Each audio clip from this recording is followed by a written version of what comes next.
यह कहानी है एक ऐसे रहस्यमय किताब की जहां हर रात अजीबोगरीब घटनाएं होती हैं। उस गांव में कमला नाम की एक लड़की थी जो अपनी आंखें बंद करके किसी का भी भविष्य देख सकती थी। एक दिन जब कमला अपने पति के आने की खुशी में गांव वालों को भोजन करा रही थी, तभी वहां गांव का सरपंच आता है, जिसने कमला से गांव में हो रही घटनाओं के बारे में देखने को कहा। तब कमला ने सरपंच से कहा कि जब भी मैं आंखें बंद करके कुछ देखती हूँ तो उसे इस डायरी में लिख देती हूँ, लेकिन मेरी भविष्यवाणी कभी कभी गलत भी हो जाती है। ये सुनकर सरपंच ने उस डायरी को देखा, फिर उसने कहा, तुम मेरा भविष्य देखकर कुछ बताओ। उनकी बात मानते हुए कमला ने एक कागज और कलम मंगवाई। जैसे ही कमला ने अपनी आंखें बंद करके सरपंच का भविष्य देखा तो उसे चारों तरफ सिर्फ लाशें ही लाशें दिखाई दी। डरते हुए उसने यह बात एक कागज पर लिखकर सरपंच को दे दी। फिर सरपंच ने उसे पढ़ा, जिसमें लिखा था, कुछ ही दिनों में इस गांव का अंत हो जाएगा और यहाँ की सारी जमीनें एक शमशान बनकर रह जाएंगी। जिस पर सरपंच ने कहा, इस गाँव में पहले से ही काफी मौतें हो रही है, तुम कुछ मेरी निजी जिंदगी के बारे में लिखो। जिस पर कमला मुस्कुराई। फिर उसने सरपंच का हाथ पकड़ा और आंखें बंद कर ली। ये देख सरपंच सोचने लगा कि कहीं इसे मेरे गंदे विचारों के बारे में ना पता चल जाए। जब उसके द्वारा लिखी गई बात सच हो रही थी, तभी उसकी बेटी ने बताया कि माँ पापा घर लौट आए। अपने पति के आने की खबर सुनकर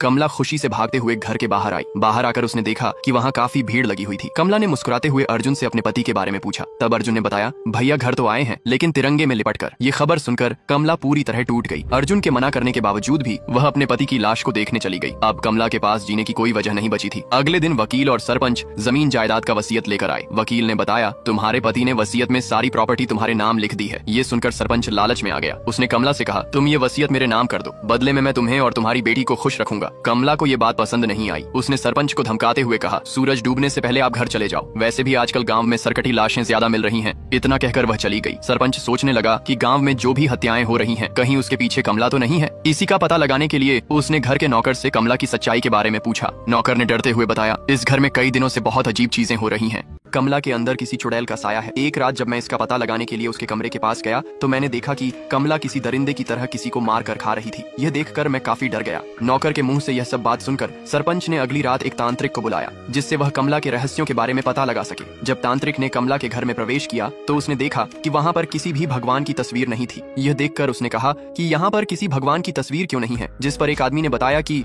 भैया के गुजर जाने के बाद भाभी का भगवान पर से विश्वास उठ गया, इसलिए उन्होंने किसी भी भगवान की तस्वीर नहीं लगा रखी है। जिस पर तांत्रिक ने एक नौकर से कमला को बुलाने के लिए कहा। नौकर डरते हुए कमला के कमरे की ओर बढ़ने लगा, लेकिन कमला ने उसे एक ही झटके में पिटकर बाहर फेंक दिया। यह देख तांत्रिक नाराज हो गया और उसने खुद ही कमला के कमरे की ओर जाना शुरू किया, लेकिन वह भी कमला से मार खाकर बाहर आया, जिससे तांत्रिक और भी नाराज हो गया और उसने एक पुतले को अपने तंत्र मंत्र की शक्तियों से दरवाजे पर चिपका दिया, जिससे वह काली शक्तियां बाहर ना आ सके। फिर तांत्रिक ने मुखिया के पास आकर उनसे सवाल किया, क्या जब इस लड़की का जन्म हुआ तब उसके माता पिता की मृत्यु हो गई थी? कुछ देर सोचने के बाद मुखिया ने बताया, हाँ, जब इस लड़की का जन्म हुआ था तभी उसकी माँ चल बसी और इसके पिता की भी एक एक्सीडेंट में मौत हो गई, मगर इन सब के पीछे उसका क्या हाथ है? जिस पर तांत्रिक ने कहा, सच्चाई ये है कि जब से इस लड़की का जन्म हुआ है तब से इसकी आत्मा काली है। इसकी ताकत दिन प्रतिदिन बढ़ती जा रही है। अगर हमने इसकी जिद पर काबू नहीं किया तब तक गांव में हर दिन सरकटी लाशें मिलती रहेंगी। जिसके बाद मुखिया ने घबराते हुए इसके उपाय के बारे में पूछा। तब तांत्रिक ने बताया कि पहले तो इसकी जुबान काटनी पड़ेगी, जिससे इसके शब्द बाहर न निकले।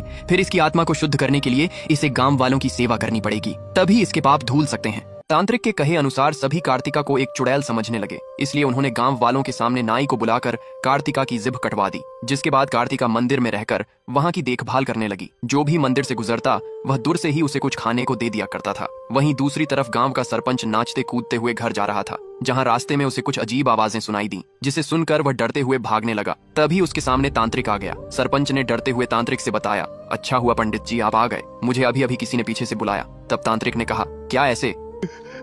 अब सरपंच भी जान गया कि असली कातिल कार्तिका नहीं बल्कि तांत्रिक ही है। इसके बाद सरपंच तेजी से वहां से भागने लगा, जहां रास्ते में उसे अरुण मिल गया। उसने अरुण को तांत्रिक के बारे में बताना चालू किया। उससे पहले अरुण ने सरपंच का धड़ सर से अलग कर दिया। फिर उसने दोनों को बुलाकर गांव वालों को इकट्ठा करने को कहा और सरपंच की लाश को गांव के बीच में रखने को बोलकर वहां से चला गया। अब कार्तिका को भी पता चल गया कि अरुण तांत्रिक के साथ मिलकर उसे और उसकी बेटी को मारना चाहता है, इसलिए कार्तिका अपनी बेटी को लेकर गांव से दूर जाने लगी। जहां रास्ते में वह अपनी बेटी को समझाने लगी कि वह अकेले ही इस गांव से दूर चली जाए, लेकिन कार्तिका की जुबान काट लेने की वजह उसकी बेटी कुछ समझ न सकी। तभी तांत्रिक गांव वालों के साथ वहां आ गया। अरुण ने जल्दी से उसकी बेटी को लेकर गांव वालों से कहा, देखा सभी ने यह डायन अपनी बेटी को भी मारना चाह रही है, पता नहीं इस कुएं में और कितने बच्चे होंगे। ये देख गांव वाले कार्तिका को जान से मारने के लिए कहने लगे, जिस पर अरुण ने तांत्रिक से पूछा, आप ही बताइए महाराज जी, अब इसका क्या करें। तब तांत्रिक ने बताया कि हमें इसकी बलि चढ़ानी पड़ेगी। अगले दिन सभी गांव वालों ने मिलकर कार्तिका को बहुत मारा, जिससे वह काफी जख्मी हो गई और अरुण को मारने के लिए आगे बढ़ने लगी, लेकिन अरुण ने उसे एक ही थप्पड़ में नीचे गिरा दिया। फिर सभी उसे घसीटते हुए एक पेड़ के पास ले गए,